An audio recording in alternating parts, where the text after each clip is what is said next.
We are live. Good afternoon, everyone, and welcome to the June 3rd regular meeting of the East Hampton Town Board. Carol, would you please read the roll call? Councilwoman Burke Gonzalez. Present. Councilman Leese. Present. Councilwoman Overby. Here. Councilman Bragman. Here. Supervisor Van Scoyac. Present. Please join me in saying the Pledge of Allegiance. I pledge allegiance Allegiance. to Flag. United States of America. The republic and one nation, under God, indivisible, with liberty and justice for all. Liberty and justice for all. Okay, there you go. Again, welcome. And today we have a number of public hearings. We have a public hearing on the Affordable Housing Overlay District for the premises at 395 Panago Road. We have a Roth CPF project plan addition, Roth CPF acquisition and amend the 2021 management stewardship plan. We have Morris CPF acquisition and amend the M&S plan as well. LIP grant of scenic easement and the Habitat for Humanity grant of the scenic easement. That'll be followed by a public portion. But before we get started, we have our town historian, Hugh King, with us today. Welcome, Hugh. Thank you, Mr. Supervisor. I have Carlton's hat on. Okay, Carlton Kelsey, former East Hampton Town historian. Now, I asked the board last time to come up with questions for me, and then I realized I think I shot myself in the foot on the April Fool's caper, because nobody's going to believe now that I know the answers to any of these questions after that one. So, but I'll try. Councilwoman Gonzalez, did you come up with a question? Yeah, I did.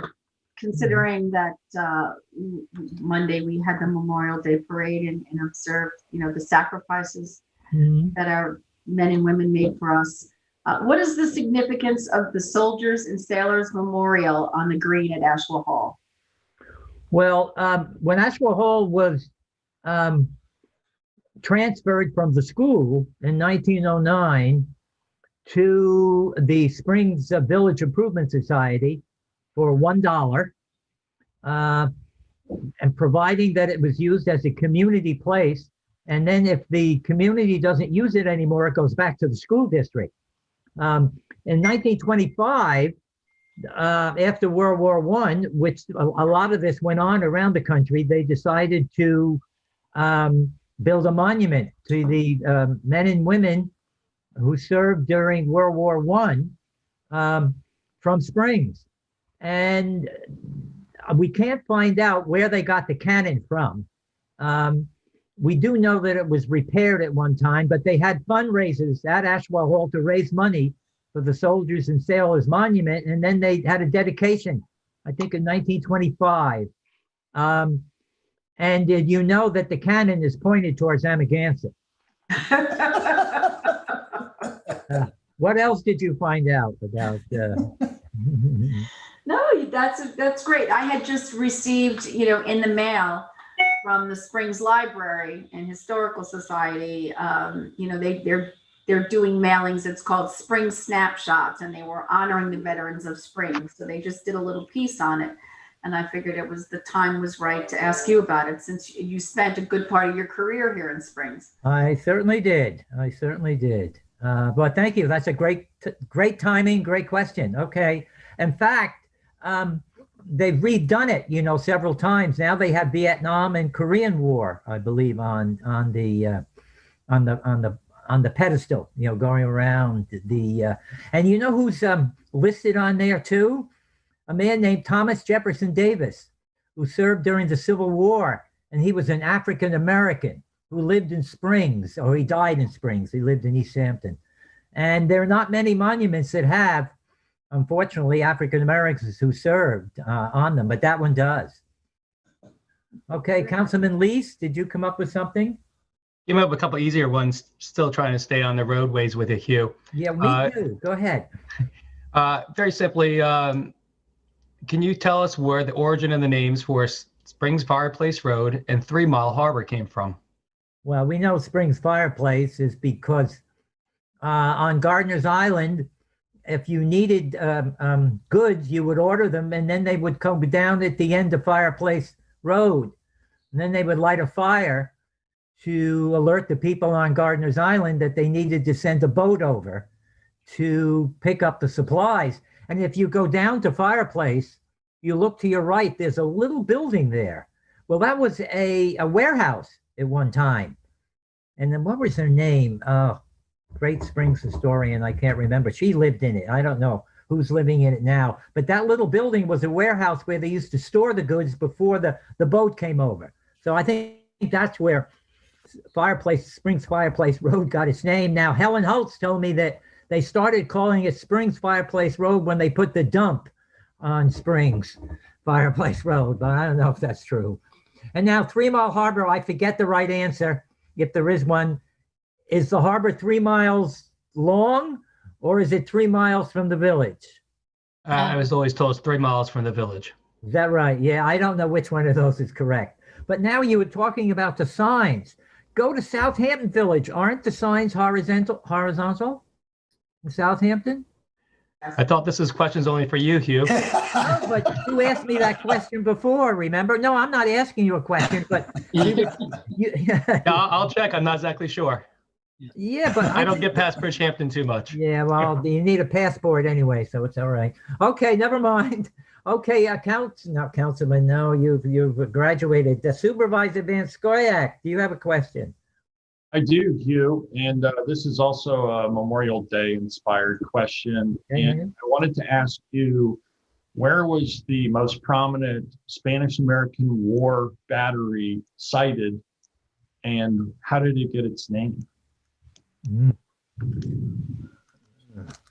Well, I mean, there was Teddy Roosevelt's Rough Riders, of course, that wound up in Montauk. Yeah, this is a defensive, I'm talking about a defensive installation. Oh, a defensive install. Oh, wait a minute. How about Fort Tyler? Ah, At the end of Gardener's Island? exactly right. Is that right? Yes, at the end of Boswick Point, which is now. Is that where it was? Tell me more about it. I don't know a lot about it. Well, it was commissioned during the Spanish-American War, and can you tell us why it got the name of Tyler, Fort Tyler? Well, John Tyler, of course, was married to Julia Gardner after his first wife died. And he was the first president to ever become president after a president dies or in office. They called him the accidental president. And of course, he wound up serving as a senator in the Southern Confederacy after the war. So like Robert E. Lee and Stonewall Jackson and others, he could be considered a traitor. Yes, and then I think they used it for bombing. Didn't they do bombing? They did. They used it for target practice, I believe, in World War II. I think both for torpedoes and aerial bombing. Yeah, right. And today, between the bombing that took place, but also the wear and tear, being out there isolated on a little isle, pummeled by hurricanes and nor'easters for many, many years, there's very little of it left, and it's now known as the ruins. Isn't that a big fishing place? Isn't that a good fishing place? I can't talk about that, Hugh. Oh, okay. Public, Oh, you don't want to tell anybody. Oh, I got it. All right. it's also an area that shorebirds use, and seals also now frequent to haul out Great. of the water. Great. Thank you. Wow, that was very informative. Councilwoman Overby. So I really wanted to ask you a question, because you were a teacher as a career, and it is the end of the school year. I don't think a lot of people know what Clinton Academy, how it started and what it is about. Oh, thank you. Yes, Clinton Academy is one of the most important buildings in the entire state of New York. It was opened in 1784. It's the second oldest academy that was chartered by the Board of Regents. But here's what was so important about it. It allowed girls to attend the school. And in 1784, that was not popular, all right? And girls just didn't do sewing. They learned French. They did spelling. There was elocution. The school prospered from 1784 until about 1870. And when the state said you had to have public high schools, these academies began to wane.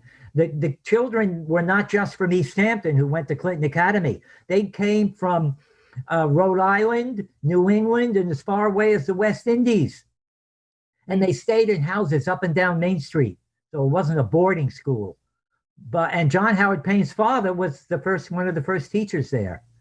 And in 1886, they added a huge theater onto that place. You know, the Star office, if you look at the front of it, and in between the Star office and Clinton, there's a garden. Well, that's where this huge amphitheater was built.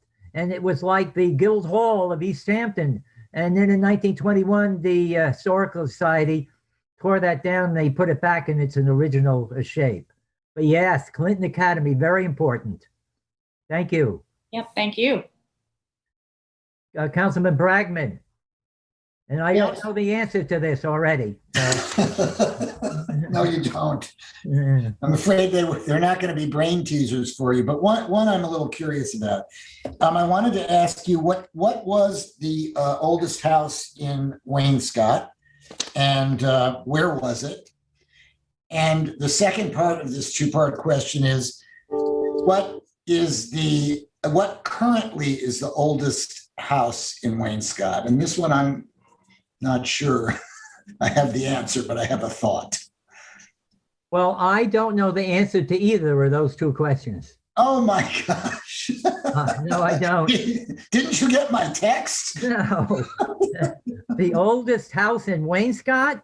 No. According to my book, it was the old John Osborne house at Wainscott, built in the 17th century, but it became dilapidated and fell down eventually. And what I think is the oldest house in Wainscott, and you will correct me if I'm wrong, is known as the Thomas Strong House on Wainscott Hollow Road, which they think the oldest part of it dates from 1695, and then there are added sections from later dates. And apparently, I think it started as a shop. Are you familiar with that house? No, I'm not, but I know who is. Dennis will be calling you.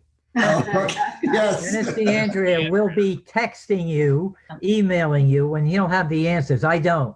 I will just say one other thing, because I happen to know who owns that house. And if I am repeating the story correctly, by will and legal covenants, the house could only pass into the hands of a direct lineal descendant of the Strong family. It wasn't father, mother, whoever it was who was the direct lineal descendant of the Strong family, and the current owner is a direct living lineal descendant Wow. of Thomas Strong, still to this day. All right. Well, thank you. And thank you for respecting the office of the town historian, everyone. Okay. Always a pleasure to have you on, and Thank thanks you. for keeping our history alive. Thank you for doing your job too, because we learned a lot from the questions today, not just from me. And that's the whole idea. So thank you. Take care and be well, Hugh. Okay, come on, honey, we can go. We'll move on now to our public hearings. And Carol, if you'd please read the notice of the first public hearing.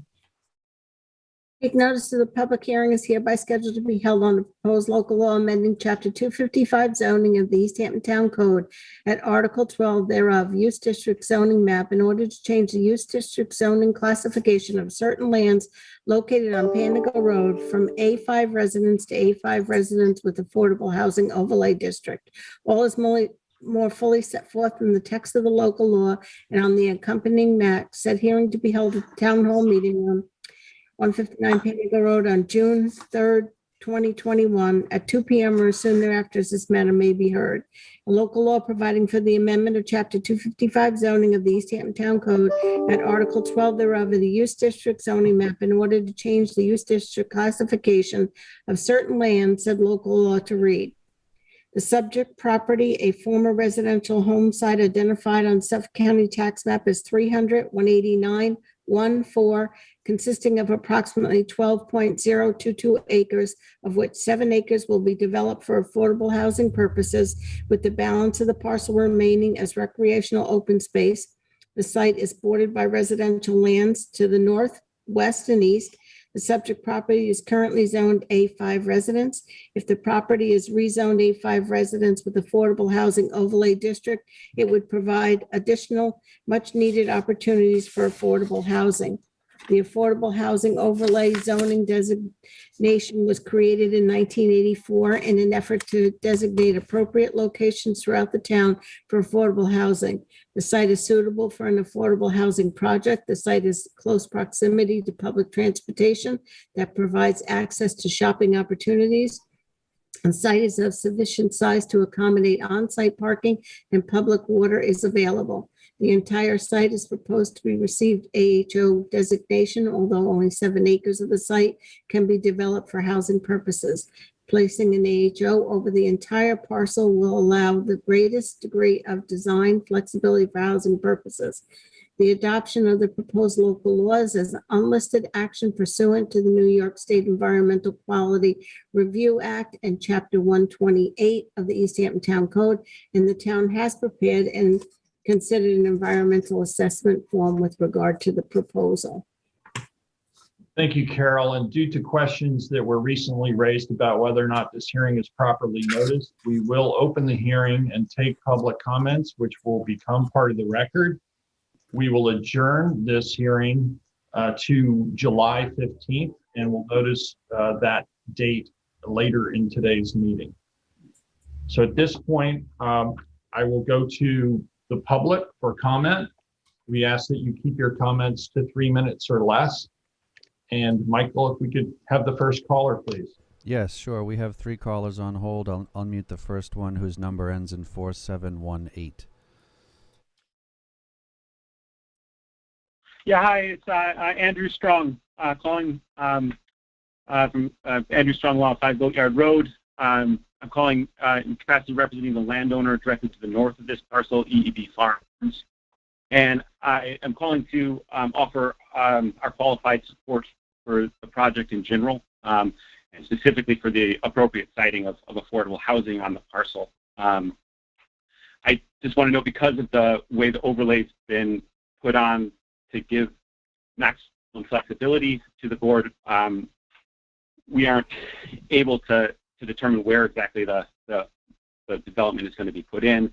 But I welcome the opportunity to work with the board to express our concerns and try to address the town's objectives in creating affordable housing. So just to put our position clearly, we support the siting of affordable housing on the southerly half of the parcel. And I just want to raise briefly 3 reasons why I think this is a better configuration. And I hope you take them as they're intended, which is collaborative, constructive feedback here. But first, I just want to note that the geography and the topography of this parcel makes construction north difficult.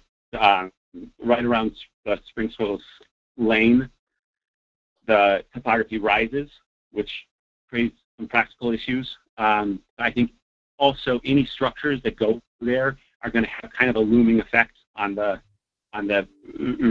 residences surrounding it, because they're going to be the highest thing in the area. And I think on a parcel that has been upzoned to A5 in the past, keeping a lower profile is probably in everybody's interest, so that these things aren't the highest, most obvious things that you see. So that's the first point, just the geography. Second, there is a history of upzoning in this area. The parcel to the north originally was affordable housing. It was upzoned to A1 and then to A3. It has been owned by the same family since the 1920s, and they just recently went through a subdivision process to create lots for their children. And in doing so, the planning board reduced further a unit of density on their property in order to create a buffer between their lot and the A5 parcel to the south, in order to protect the character of the neighborhood. Now, the owner to the north gave up that lot of density, but in doing so, it seems reasonable and fair to ask the town to consider doing a similar thing as they go through this process. And then finally, I think siting the houses to the south will allow for more use of the area that's ultimately designated as CPF. The sole access point won't be through from the highway. And my client has offered, and I've raised this with Scott Wilson and some other town officials, to work with the planning department to create an easement over part of his property to connect hiking trails that currently exist northeast of this parcel that come off of Hump Path into the CPF area, and hopefully give the ability to use and access that area in a way that I think the town could benefit from. I think that this is just sort of a gesture that reflects understanding of the town's need to create affordable housing, which the town can still accomplish, while expressing what our concerns are as a neighbor. So those are the three points I want to raise, and I'll leave it there. But topography of the site, the consistent treatment of a buffer from the neighbors there, and the ability to use the CPF land, I think, are all things I hope the board will consider, and I look forward to working with you as you continue to develop the plans for this site, in a spirit of collaboration. That's the end of my submission, and thanks for your patience and time. Andrew, thanks for your thoughtful comments. We appreciate you calling and taking the time today. No Michael, problem. Great. Good to hear you all. Be well. Michael, do you have any other callers on the line for this hearing? Yes. Well, I don't know if they're for the hearing, but we have 3 other callers. I have to open them up. I'll unmute the next one whose number ends in 9685. Hi, Peter. This is Kate Rogers. Hello, I'm Kate. calling in today to.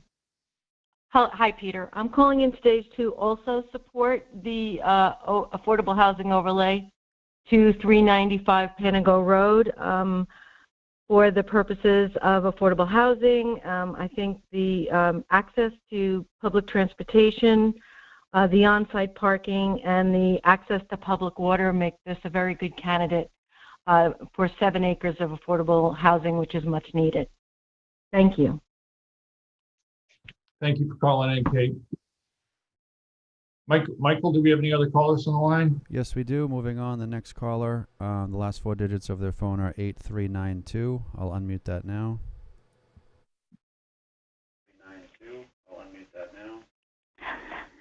Hi, Peter and town board. Hello, could caller, if you could turn off your yes. TV, turn it down in the background. Back. Oh, okay. Very good. Let me do that. Sorry about that. Very good. Let me do that. Sorry about that. Very good. Let me do that. Sorry about that. Whoops. Hi. Hi. I am very happy. Yes, hi. This is Betty Mazur, and I'm simply hello. Please continue, hello? Betty. Okay, I'm calling because I'm delighted to hear that this very sizable and green parcel is up for your consideration, and I do hope that you will vote to make that consideration, and you will turn that into affordable housing overlay districts. We need it, and this is another good example of the good work that you are doing in this much-needed area for the town of East Hampton. Thank you, and I urge you to vote on this in the affirmative. Thanks. Bye, guys. Thanks for calling in, Betty. Be well. Michael, could we have the next caller, please? Yes, moving on. The last 4 digits of the next caller is 0724.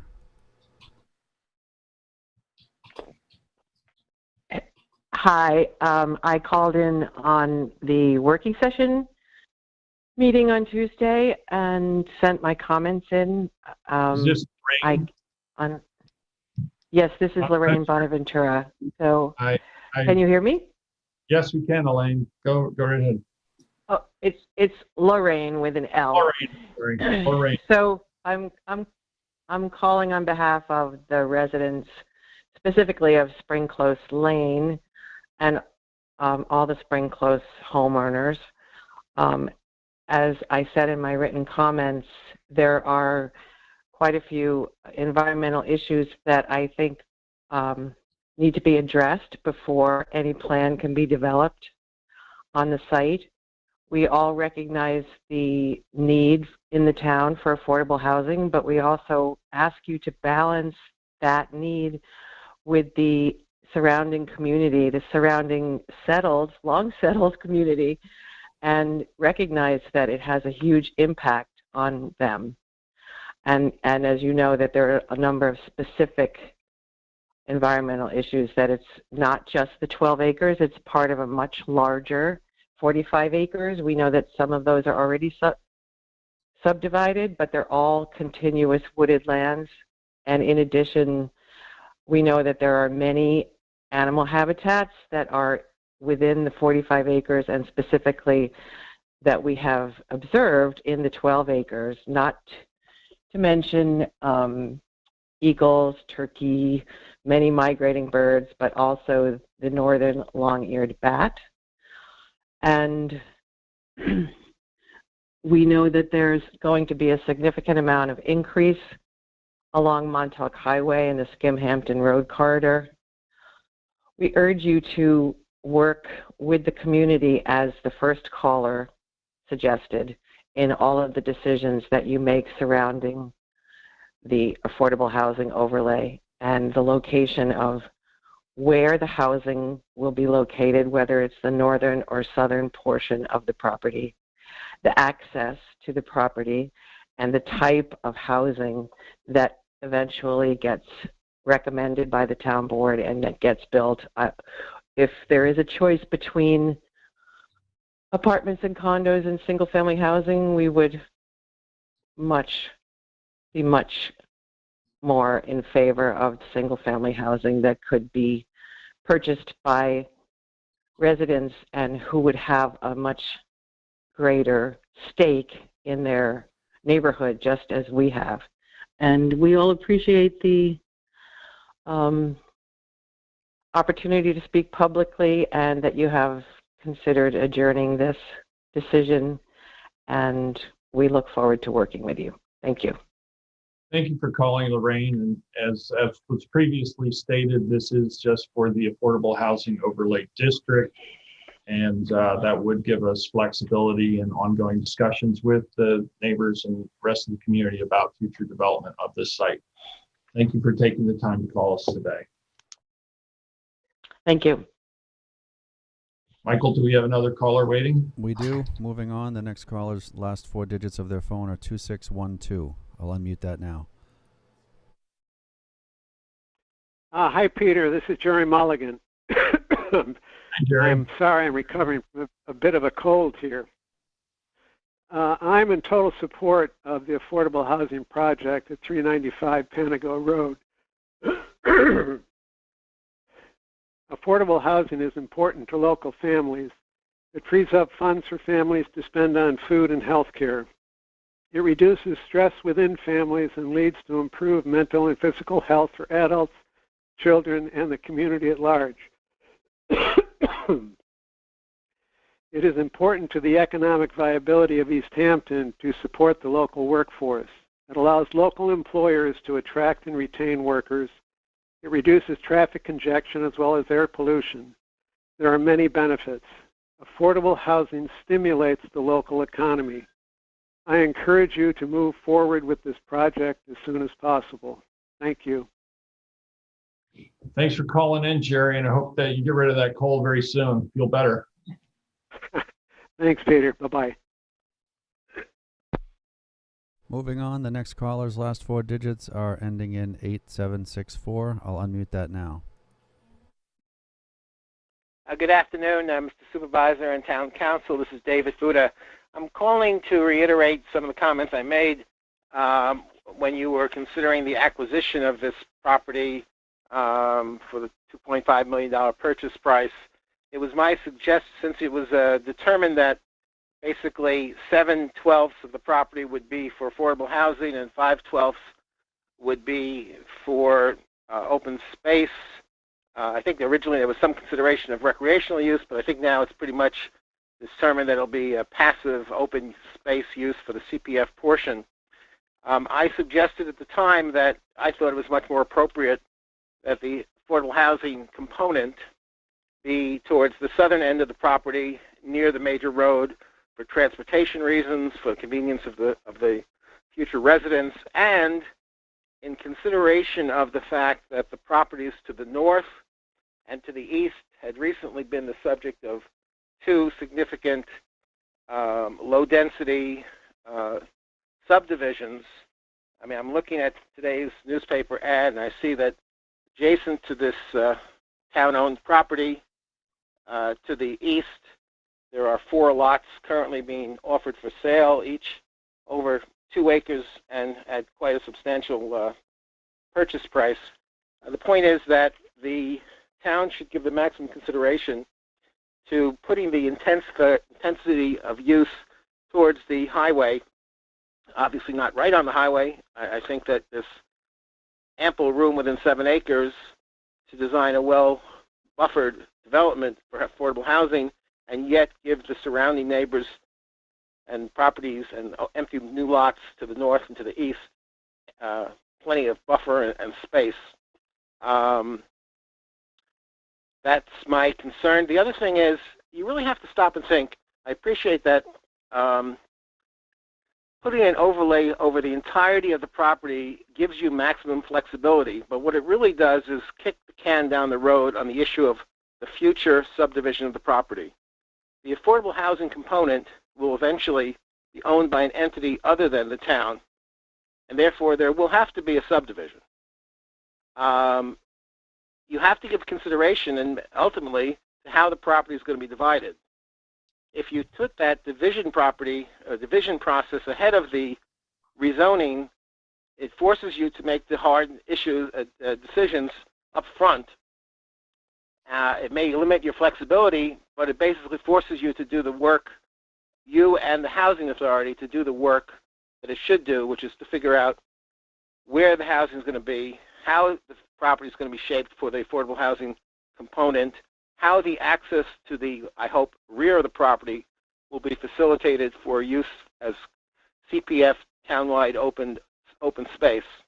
And putting an overlay over the entirety of the property, knowing that 5/12 of it will never be used for affordable housing, may not be the best approach. And that's my comment for today. Thank you.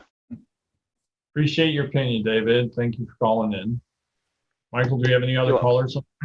Yes, moving on. The next caller's last 4 digits of their phone are 9599. I'll unmute that caller now.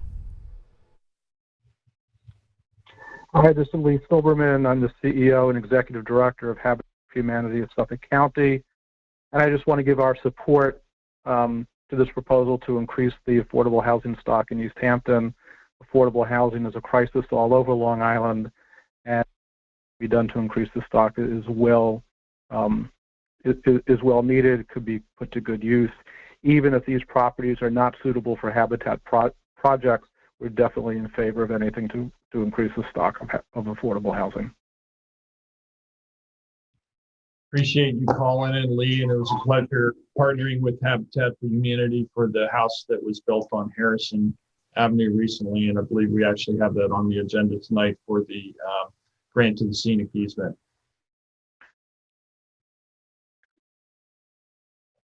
We go to the next caller, please.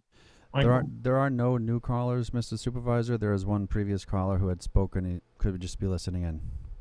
Understood. So at this point, as I said at the onset of the hearing, we will adjourn this hearing to July 15th and do a notice to such later in the meeting today. All of the comments received today will be part of the record, and we will continue to hear and work with the community on this project. Thank you very much. Carol, if you'd please move on to the next public hearing notice. You're muted, Carol.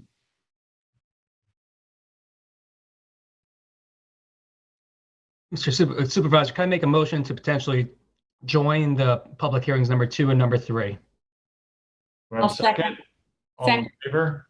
Aye. Aye. Aye, passed and carried. Carol, if you'd now read the notices for both hearings.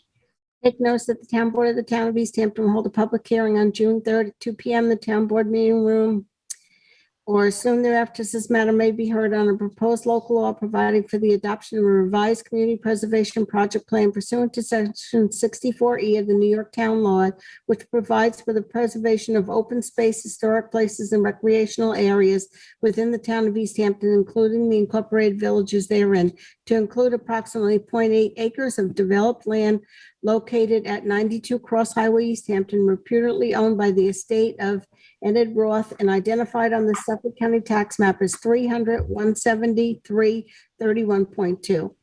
Due to the public health and safety concerns related to COVID-19, the town board will not be meeting in person in accordance with the governor's executive order 202.1. The June 3rd meeting of the town board will be held via video conferencing, and a transcript will be provided at a later date. The public will have the opportunity to see and hear the meeting live and provide comments. The public can watch the live meeting on local TV channel 22 and live online from the public meeting links on the LTV website. If any interested members of the public would like to provide comments on the public hearing, comments can be called in during the meeting at a call-in number provided herein on the town's website and displayed on the live feed at the time of the hearing, 351-888-6331. Pursuant to the requirements of the executive order of the governor of the state of New York, a transcript will be prepared of the public hearing, and a copy shall be on file in the town clerk, placed upon the town's website, and comments will be accepted in writing by the town board and received by the email to cbrandon@ehamptonny.gov or by mail to the town clerk, 159 Panago Road, East Hampton, and actually received by the close of business on June 3rd or 1 week after posting the hearing transcript, whichever is later. Please check the meeting agenda posted on the website for any changes to the instructions to access the virtual meeting and for updated information. Take notice that the town board of the town of East Hampton will hold a public hearing pursuant to section 247 of the general municipal law and section 64E8 of the town law of the state of New York on June 3rd at 2 p.m.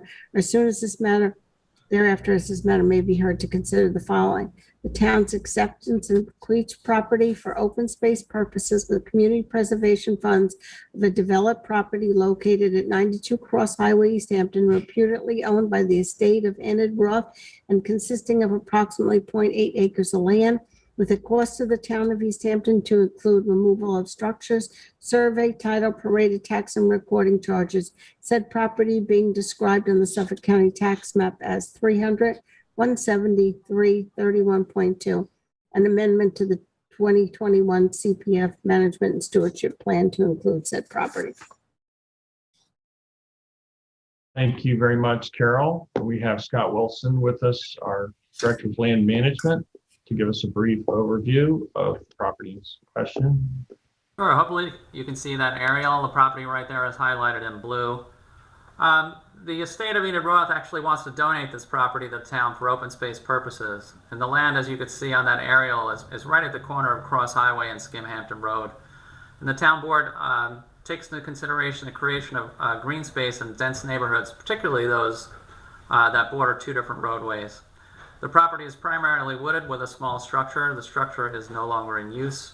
Acquisition of this property will facilitate the removal of the structure and septic, allowing this parcel to return to a natural state.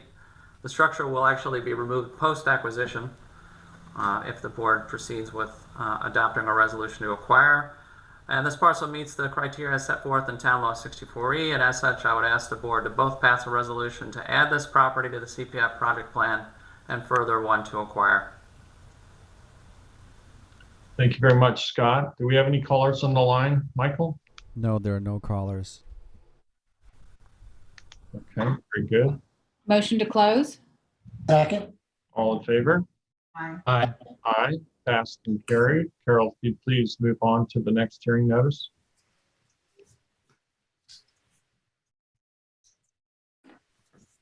Take notice that the town board of the town of East Hampton will hold a public hearing pursuant to section 247 of the general municipal law and section 64E8 of the town law of the state of New York on June 3rd at 2 p.m. or soon after, as this matter may be heard to consider the following: the town's acquisition for open space purposes with community preservation funds of vacant property located at 16 East Lake Drive, Montauk, reputedly owned by the estate of Richard L. Morris and consisting of approximately 5.48 acres of vacant land at a cost to the town of East Hampton not to exceed $1,650,000 plus reasonable survey, title, prorated tax and recording charges. Said property being described on the Suffolk County tax map as 32320, an amendment to the 2021 CPF Management and Stewardship Plan to include said property. Thank you, Carol. Do we have any callers on the line for this hearing? No, we do not. Motion to close? Second. All in favor? Aye. Aye. Aye, passed and carried. Carol, if you please move on to the next hearing notice. Please take notice that pursuant to section 247 of the general municipal law and chapter 16 of the town code, the town board of the town of East Hampton will hold a public hearing on June 3rd, at 2 p.m. or soon thereafter, as this same may be heard, to hear comments of all persons wishing to be heard concerning the following grant of scenic and conservation easement to the town of East Hampton. The grantor is Camellia Leafy. It's a scenic and conservation easement dated April 18th. The location is 21 Bianco Road in East Hampton, Suffolk County Tax Map 35615, and the reviewing agency is the ZBA. And I do believe, because there is a misprint in this notice on dates, that we will have to renotice this hearing unless John feels differently. John, you care to opine on that question? Yeah, no, I just, I think we're better off to renotice it. Okay, so in that case, we'll move on, provided the board wants to make that motion. I make that motion. We have a second. All in favor?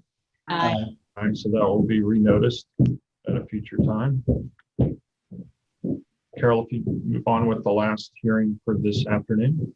Pursuant to section 247 of the general municipal law and chapter 16 of the town code of the town board of the town of East Hampton will hold a public hearing on Thursday, June 3rd, at 2 p.m. or soon thereafter, as the same may be heard, to hear comments of all person wishing to be heard concerning the following grant of scenic and conservation easement to the town of East Hampton.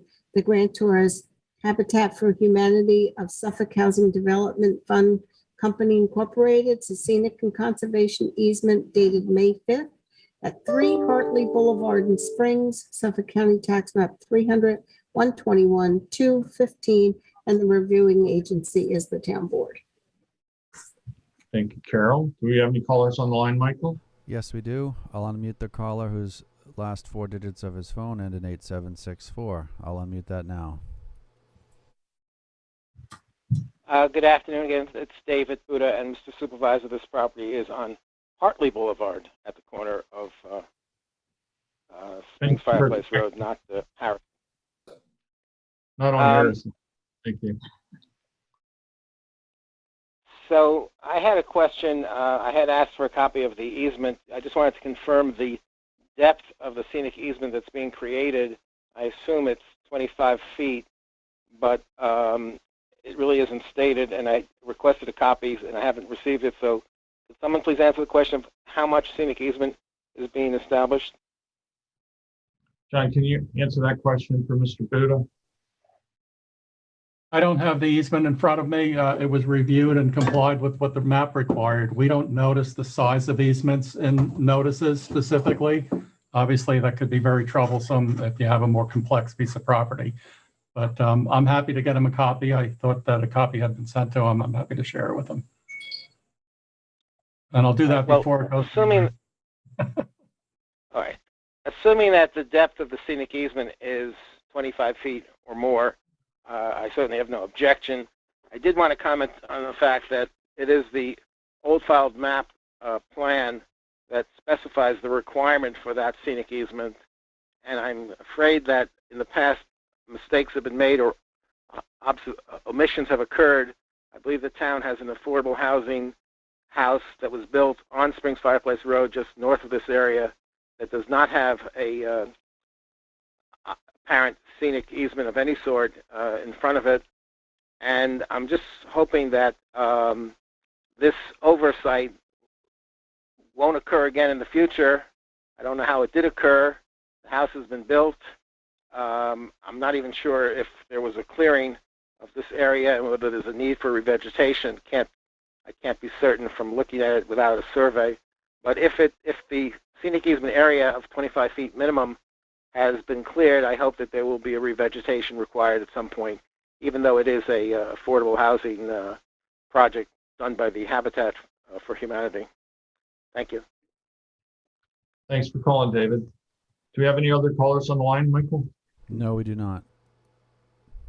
Okay. At this point, we can move on to resolutions then. We'll have a close. Motion to close. Motion to close. Thank you. We have a second. Second. All in favor? Aye. Aye, passes carried. We'll move on then to resolutions. Kathy, you have resolutions to offer? Well, your public portion, no? We have no callers on the line. Okay, great. Excuse me, Mr. Supervisor. I'm sorry to interrupt everybody. There is the previous caller is still on the line. I don't know if you want me to just double check that there's nothing for public comment. Go back and make sure they don't have an additional comment. Okay. Again, this call is phone ends in 8764. Thank you for not overlooking me. Yes, I do have public comment. I'd like to comment. I know it's not a public hearing yet. It's just a resolution. But I have strenuous objections, and I would urge you not to adopt proposed resolution 2021-669. That is the Walker scheduled public hearing, notice of public hearing for CPF project plan addition to acquire land primarily at 28 and 24 Broadview Road, Amagansett. I think that the language in the resolution is skimpy, omits many significant facts, omits the fact that the primary benefit of this proposed addition to the project plan are the adjacent developed properties at 22 and 44 Broadview Avenue. I believe that the town should not add this to the project plan. I think that the town has been remiss in how it handles the project plan. It deals with it as if it's almost just an afterthought. The town, despite many repeated requests by myself and others, including Mr. Wilson, has not updated the 2011 project plan. The theory and purpose of the project plan is to give considerate, objective consideration from a planning perspective of which properties the town should want to consider purchasing with CPF funds. There hasn't been a CPF advisory committee meeting minutes posted since January of 2020, by the way. So I have no idea whether or not this particular acquisition was discussed in public session during any of the last year plus meetings of the CPF advisory committee.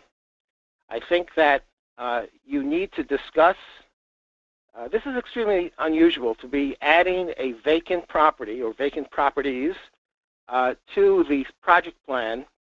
It's not like a gift from in a bequest from a deceased. It's not like an improved property, which by definition could not have been given consideration for addition to the project plan. These are vacant properties that are part of a low-density, open space subdivision created in the 80s. So the town's need for open space was already taken into consideration. You have an area that does not really benefit the public unless you intend to blaze a path and open up a park in the middle of the Broadview Community Property Association land. There's no parking allowed on Broadview Road in the vicinity of the access way to the proposed property to be acquired. There is already in existence extensive conservation easements along the bluff. There is an extensive scenic easement already in existence on number 20 Broadview, which is to be donated by the adjacent landowner, who's really the only person who is primarily benefited from this proposal. And his involvement and his wife's involvement was never mentioned when you first considered this 2 weeks ago when you scheduled that public hearing. There's a lot that needs to be discussed about whether this is in the public's interest or whether this is in essence density reduction for multimillionaires at the dime of the public. $6 million is a significant amount of money to be spending for 2 lots. By the way, by recorded deed, number 28 and number 24 have been merged irrevocably, forever, and it's only one potential building lot that is being saved from development. Development that is not on the water, not on the beach, not even near the bluff because of the existing conservation easement. So what you're really doing here, and I will love to discover all the communications between the benefited landowners and the town from either themselves, their agents, or their broker. And I'd love to see how this thing got before the CPF Project Advisory Committee, the town board, and got so far without any consideration being given to what public benefits will occur and what conflicts will need to be resolved between private land ownership and the Property Owners Association covenants and restrictions. All those things are things that need to be discussed and considered before you schedule a hearing on adding this property to the project plan. You should be only considering adding vacant land to the project plan after deliberate, independent planning review of the desirability of acquiring such properties. That didn't happen. What really happened here was somebody got the ear of one or more members of either the advisory committee or the town board or who knows what, and they have successfully manipulated the town into proposing to use other people's money, the town's money, to reduce density and to avoid a conflict with their own mega millionaire house that's being built adjacent to this property. So I really think you have to give this strong and careful consideration before you schedule this matter for a public hearing based on the very slim and discussed justification stated in the findings. To state that the wooded lots are undisturbed and adjacent to green space on the bluff of Napeague Bay, well, it really isn't. It's not. There's already a conservation easement. It's adjacent to 2 developed properties, and there's no ready access for the public to go up to the bluff to utilize it if and when the town acquires it. This is really a bad idea. It is a waste of $6 million of CPF funds, and I know that CPF has a lot of money, but it shouldn't be burning it $6 million at a pop. And that's my comment. Thank you.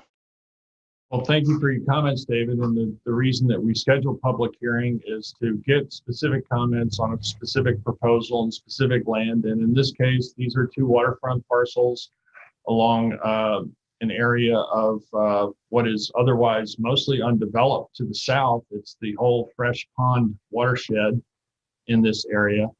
Albert's Landing Road, Albert's Landing parking lot and beach are just a short few hundred feet away. And in terms of considering the benefits of acquisition of open space, there are a multitude of them in that they benefit not only all of the townspeople, but also the natural environment and all the species that rely upon those woodlands. So, I appreciate your comments, and there'll be ample opportunity for further review and discussion with the public about this proposed acquisition. Thank you for taking the time to call us with your opinion. You're very welcome. Do we have any other callers on the line? No, we For do public not. comment? Okay, in that case, I think we can move on to resolutions. And Kathy, I believe you have some to offer. I do. Resolution 2021-663 is approval of the warrant. Claims total $2,907,347.68, and the utility warrant totals $36,408.18. I'm going to second this, and I also just want to thank Kathy for doing the warrant for me this week, as I've been with my daughter this week. So, and I'll get you next time back to Kathy. So thank you very much. Second. Good. All in favor? Aye. Aye. Passed and carried. 2021-664 is to appoint full-time homemaker to Human Services, Magda Garcia, an annual salary of $32,403.28 for a 35-hour work week, retroactive to June 1st. Second. All in favor? Aye. Aye. Passed and carried. 65 is to accept bid EH 21-020 miscellaneous food items for May 2021. It's Middle of Foods of New York. Second. All in favor? Aye. Aye. Passed and carried. 2021-666 is to authorize emergency repairs to Bell Road in Springs. Second. All in favor? Aye. Passed and carried. 2021-667 is approval of various special event permits. The first is the Wounded Warrior Soldier Ride. This year it's going to begin and end at the American Legion Hall in Amagansett. They'll go from Amagansett up to Sag Harbor and back, so they'll be traveling various town roads, and it'll take place on Saturday, July 17th from 7 a.m. to 3 p.m. And this ride is only for the Wounded Warriors, and they're expecting about 100 people. And then the second event on here is the Montauk Lighthouse. It's their 25th annual Montauk Lighthouse Sprint Triathlon and Relay. They'll be using various town roads, and that is scheduled for Sunday, July 18th from 6 a.m. to 10 a.m. Second. All in favor? Aye. Aye. Aye. Passed and carried. 668 is an approval of East End Surf Club LLC special event permit, and this is for a permit for surf lessons per the conditions delineated on the special event permit for ditch planes. Second. All in favor? Aye. Aye. Aye. Passed and carried. I'd like to offer resolution 2021-669. This is the Walker for schedule a public hearing for CPF project plan addition. This is for Joseph and Nancy Walker and Salvatore Graziano, tax map 300-104-2-25, 26, and 27. This will be on June 17, 2021 at 11 a.m. Can we have a roll call on this, please? Roll call, please, Carol. Councilwoman Burke Gonzalez, Aye. Councilman Lees, Aye. Councilwoman Overby, Aye. Councilman Bragman. I'm going to abstain on this. I would like to explore some of the comments that David Buda just gave us and understand them better. Supervisor Van Aye. Passed and carried. I'd like to offer resolution 2021-670. This is to appoint seasonal laborers in the Parks Department at an hourly rate of $18.23 to be paid bi-weekly effective June 19, 2021. Kevin Cardona and Shannon Jones Jr. Second. All in favor? Aye. Aye.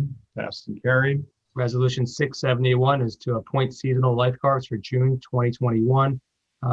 Hereby that appointed seasonal lifeguards in the Parks and Recreation Department effective June 3rd through September 18th, 2021. Hunter Fenlon, Lieutenant Lifeguard, $17 an hour. Isla D. Florio, Bay Lifeguard, $15 an hour. Richard Mayo at Ocean Lifeguard at $15.50 an hour. Second. All in favor? Aye. Aye. Passed and carried. 672 is to appoint seasonal employees in the recreational department at an hourly rate of $15 an hour effective June 4th, 2021. Kara Atwell, Kara Dolan, Orla Dolan, Nate Filer, Philip Gallagher, Sarah Gallagher, Emily Kennedy, Jacob Kennedy, and Chloe Slickard. Second. All in favor? Aye. Aye. Aye. Passed and carried. 673 is authorized payments for past dues for Gov Connection Incorporated for the past due invoices from 2020 for computer equipment in the amount of $1,387. Second. All in favor? Aye. Aye. Passed and carried. 674 is accept a donation of a bench or gift from the East Hampton Sag Harbor Citizens Advisory Committee. This bench will be placed in the town of East Hampton in memory of Edwin Geis, to be placed at Last Point in East Hampton. Second. All in favor? Aye. Aye. Passed and carried. 675 is to reject the bid EH21-022. This would have been for the purchase and delivery of jet skis for 2021, and which was a rebid. Second. All in favor? Aye. Aye. Aye. Passed and carried. Resolution 2021-676. This is for the Acabonic Stormwater Abatement Technical Design, approval of additional work where the town retained Lyro Group for engineering services. These would be two locations at Parsons Place and Shipyard Lane. Lyro Group has submitted a proposal for additional engineering service to complete an above mentioned task for a total cost of $5,075. Second. All in favor? Aye. Aye. Passed and carried. 677 is the amendment resolution 2021-574, in which that resolution had Joseph Birdie was appointed to student intern 1 in the East Hampton Town Police Department Marine Patrol Division. Resolved that Joseph Birdie is hereby appointed to the correct title of student intern 2 with no change in hourly rate and budget account. Second. All in favor? Aye. Aye. Passed and carried. 678 is the amendment resolution 2021-624, where in that resolution, Milton Luzano was appointed to the position of seasonal labor in the Parks Department, which was effective May 25th, 2021. Resolved now that Milton Luzano is hereby appointed to the position of seasonal labor with no change in hourly rate, schedule, or budget account, effective retroactive May 20, 2021. Second. All in favor?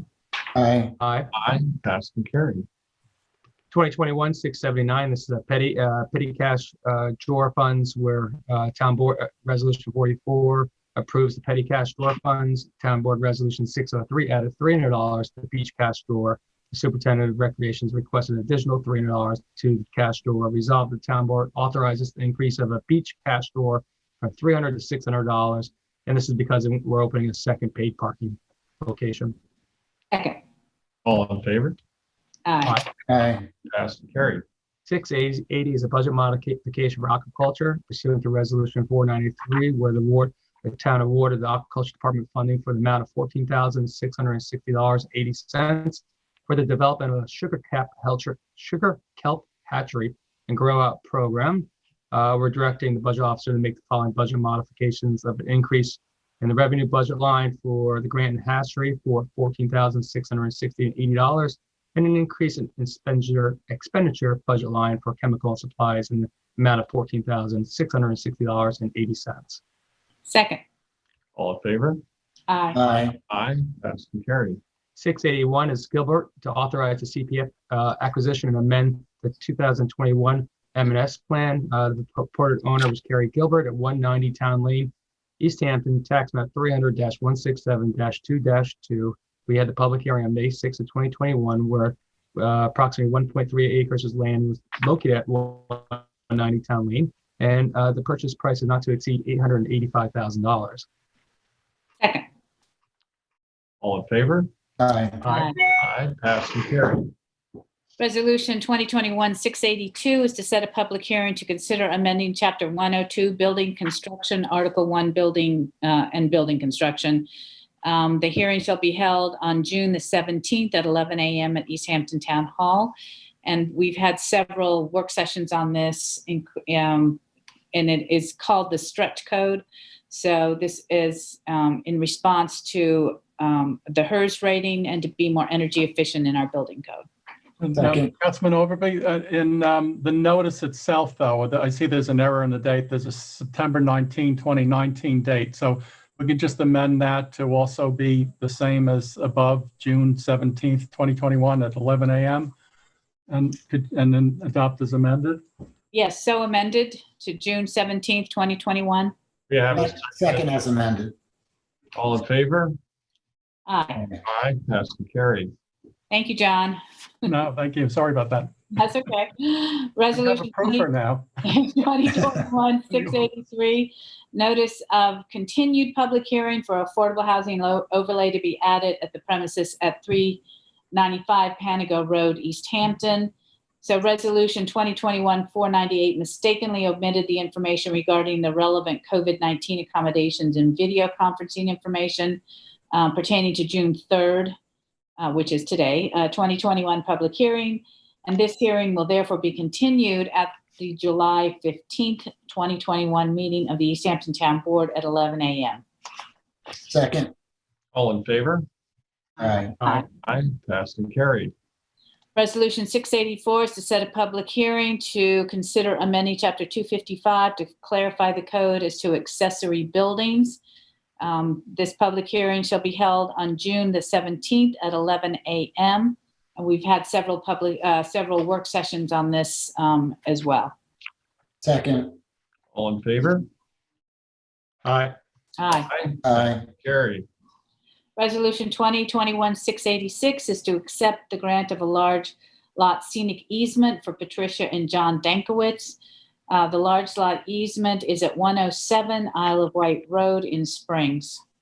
Did we skip 685? Yeah, you skipped one. You want to? Page Sorry. 62. I can second this and we can go back if you want. All right. Do you want to, let's pass this 686 and I'll go back to 685. Second. Second. All in favor? Second. Aye. Aye. Passed and carried. So backing up to Resolution 2021-685, it's a notice to bidders for home renovation at 19 Joshua Edwards Court. Bid numbers EH 21-026 and bids are available June the 3rd and bids are due on June the 24th. Second. All in favor? Aye. Aye. Passed and carried. Resolution 687 is to accept the grant of a scenic and conservation easement for Patricia Dankowitz. This is for 107B Isle of Wight Road in Springs. Second. All in favor? Aye. Aye. Aye. Passed and carried. Resolution 688 is a budget modification in natural resources. The town received notification from NYSERDA of the extension of the Long Island Complete Green Home Program until June the 30th of 2022, and an increase in East Hampton's budget of $61,520 to meet its commitments under the New York State Energy Research and Development Authority. So we are increasing the expenditure line for natural resources in the amount of $61,520, and we will increase the revenue line and the same amount, $61,520. Second. All in favor? Aye. Aye. Aye. Passed and carried. Resolution 2021-689 is to authorize a payment to Dahlia Korea on a outstanding voucher from the Justice Court for Spanish interpretation in the amount of $225. Second. All in favor? Aye. Aye. Passed Aye. and carried. Resolution 2021-690 is to retain Savick and Murray. This is to complete repairs to the parking lot at the airport, and it requires the services of the engineering firm at a total cost not to exceed $13,250 with inspection services not to exceed $5,800 with reimbursable expenses to be e-billed with a total not exceeding $1,500 as set forth in a proposal dated May 19th, 2021. Second. All in favor? Aye. Aye. Aye. Passed and carried. Resolution 2021-691 is a budget modification and authorization to provide funding assistance to the Housing Authority. This relates to the Housing Authority's joint venture with Georgia Green for affordable housing on 3 Mile Harbor, and the town board agreed that the development of affordable housing was critical for the town, and in order to assist the Housing Authority, authorizes an additional payment to the Housing Authority in the amount of $25,000 to be applied toward the preliminary engineering costs for the development of this project. Second. All in favor? Aye. Aye. That's carried. Resolution 2021-692 is to extend an agreement with Vector Airport Systems. They assist us in identifying aircraft and undertaking the landing fee, billing, and collection management services. Their most recent contract expired at an annual cost of $14,033, but they had an option to renew for 2 one-year periods, and this resolution would approve a 1-year renewal for 2021 calendar year upon the same terms and conditions as the original contract, and extend that until 2022. Second. All in favor? Aye. Aye. Aye, passed and carried. Resolution 693 is to increase the road improvement costs for the improvement district, Pheasant Woods Lane. This is to schedule a hearing to do so on July 1st, 2021, to consider the increase of costs of completion of the road, drainage, and related improvements necessary to bring Pheasant Woods Lane into compliance with the town highway standards and to allow dedication into the town highway system, with costs of improvements increasing from previously estimated $45,900 to $150,000. Second. All in favor? Aye. Aye. Aye, passed and carried. Resolution 694 is to appoint seasonal traffic control officers, June 2021. This is the effective date is from June 6th through September 18th of 2021. We have Christopher Pintado Bautista and Christopher Pitts. Second. $14.25 and $14.15 an hour respectively. The second, all in favor? Aye. Aye. Passed and carried. 695 is to appoint part-time police officer to the East Hampton Town Police Department, Matthew Griffiths, and that would be at an hourly rate of $26.50 bi-weekly, and that's effective June 6th, 2021. Second. All in favor? Aye. Aye. Aye. Passed and carried. Resolution 2021-696 is to approve change order number 1. This is for the East Hampton Police Department parking lot reconstruction. And whereas the recommendation has been provided to the town by the consulting engineer dated May 18th, 2021 to approve change order 1. And this is going to be for a total charge in the amount of $9,919. Second. All in favor? Aye. Aye. Aye. Passed and carried. 697 is to authorize 2020 expenditure and budget modification for natural resources.